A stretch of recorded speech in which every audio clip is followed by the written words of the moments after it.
Hey everybody, welcome back to Day 1, Breakfast with Bob from 70.3 World Championships, beautiful Taupo. My name is Bob Babbitt, brought to you by HOKA, Fly Human Fly, Master Spas, SFuels, Right Fuel, Right Time, Deboer Wetsuits, Quintana, and of course our Challenged Athletes Foundation. And our next guest actually trains and races with one of our Challenged Athletes Foundation athletes, Taylor Talbot. Lisa Becharas joins us. How you doing, Lisa? I'm great. Happy to be here in, I was going to say beautiful, sunny Taupo. I can't pronounce it. Taupo. We asked that's the way we were told that you need to, that's the way it should be pronounced. Taupo. Exactly. No, it's hard to remember. It is. Yeah. So talk a little bit about meeting Taylor Talbot, and you guys traveled to Europe and raced together? Yes. So actually, Tommy Zafiris kind Yes. of recruited me because he works for USA Triathlon Right. and was looking for a higher level guide for Taylor because she was getting too good too fast. Right. She was. She was amazing. So she needed and a she guide. came from track and field and wanted to move into triathlon. Yeah, she was a sprinter. And she went to the Paralympics in Tokyo. Tokyo, yes. Yep. And then she kind of made the switch to triathlon this year. And so that was a big change for her because Oh my she's used God. to like racing for, a minute. Well, and also no equipment. Exactly. Right? It's so much simpler. It's so simple. Let's go from the easiest sport, not easiest, the simplest sport in the world to the most difficult. Exactly. With all the I need a guide, I need a tandem, I need a box, I need to travel. You need to learn to swim. Oh my God, all of it. Yeah. Yeah, so he recruited me, Tommy Yes. Zafiris, and then I have actually never been to Europe before. Oh, okay. And so my first trip to Europe was with Taylor, and we went to Spain and Italy. And I'll tell you, that was like quite the experience.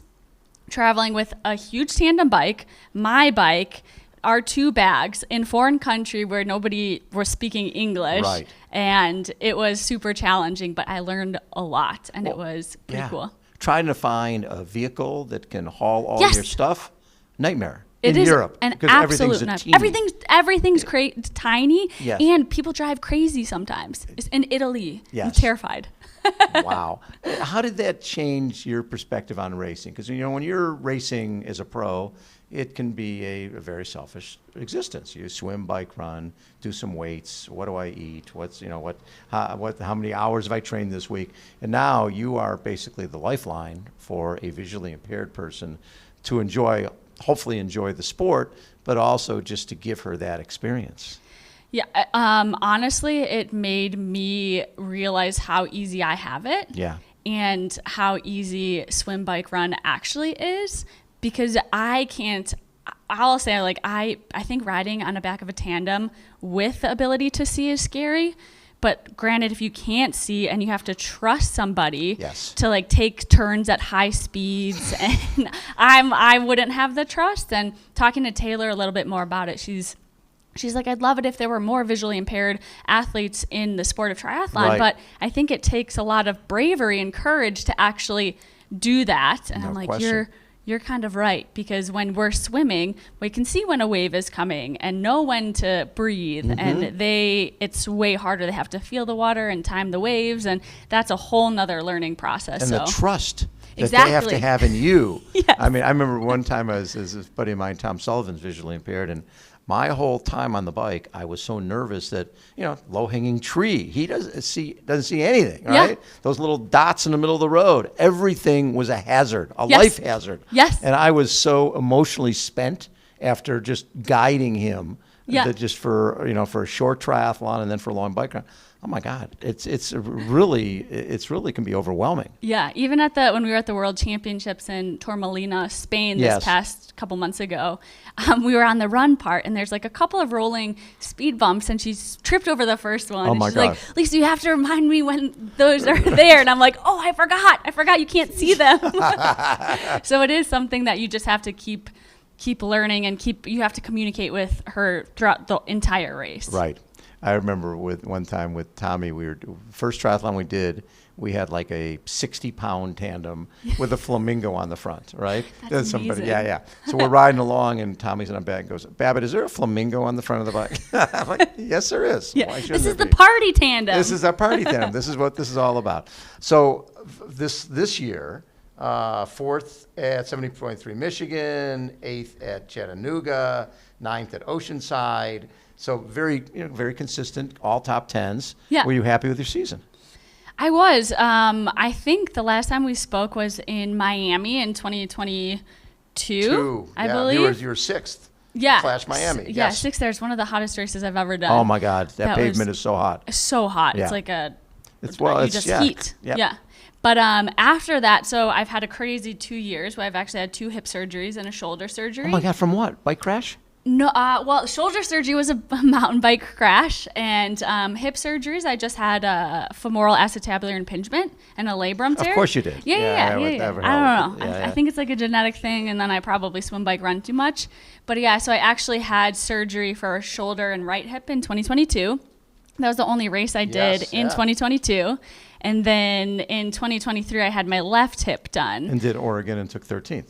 Yeah, well, and leading into that race, I hadn't run for a month, so we were like, I'm already going. This is going to be a fun experience. Let's just bike really hard, and we're going to like walk, jog to the finish. And so that's what I did, and just honestly, it was so fun because I chatted with the volunteers at the aid stations, and it gave me a way more appreciation versus flying past them and not talking and grabbing whatever you can. Racing and exactly trying to win the racing something. thing. Yes. So, but that gives you perspective as well. Absolutely. You're probably appreciative of being here healthy. 100%, yeah. And it's just I haven't raced at a world championship since St. George in 2021. Yes. And so, to be honest, people are like, "Oh, what are your goals for this race?" And to be honest, my goals are to have fun and be grateful and really enjoy the experience. And that's when I race my best, is when I'm having fun. Exactly. And before you had the surgery, so in 2021. Challenge Miami, you're 11th there, and 8th in 70.3 Texas. It was like the 70.3 tour. Yeah. World champs, you got 21st, but 6th at Timberman, 9th at Des Moines, it's like 7th at Florida. Is this your distance? To be honest, my favorite distance is the non-draft Olympic. But there's not many of those anymore, unfortunately. Yeah. We did, me and actually Mark Dubrick over there, we raced St. Anthony's this year, and we had a double win. That's so fun. We used to have the Toyota Cup with Chicago, New York, LA, Dallas.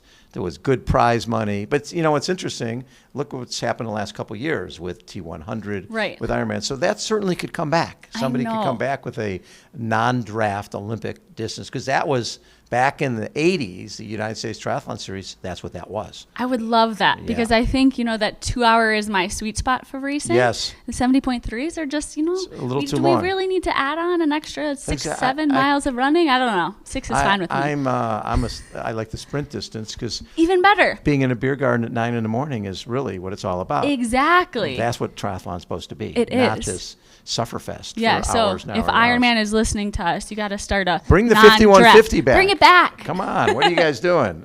We can all be done. You're not blocking off the roads for any time. Exactly, it's going to be simpler way for you. easier. Yeah, just trying to make everyone's life easier. So, what are your goals here?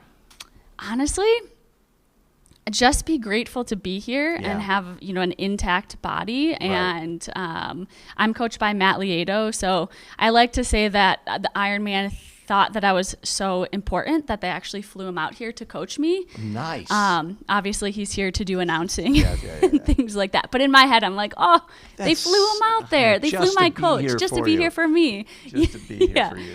So I'm just here to, I think I'll be super happy if when I get to the finish line and just be really proud of my giving everything that I could on the day. Right. And whether that puts me in the top 10 or the top 50, I have no idea. I just want to, it's me versus me, and wherever that puts me with the other ladies on the day it is what it is. So when you were dealing with the surgeries and everything, and you're sort of watching the clock ticking and, okay, I've got a career here, I got to get back, what was the lowest time for you?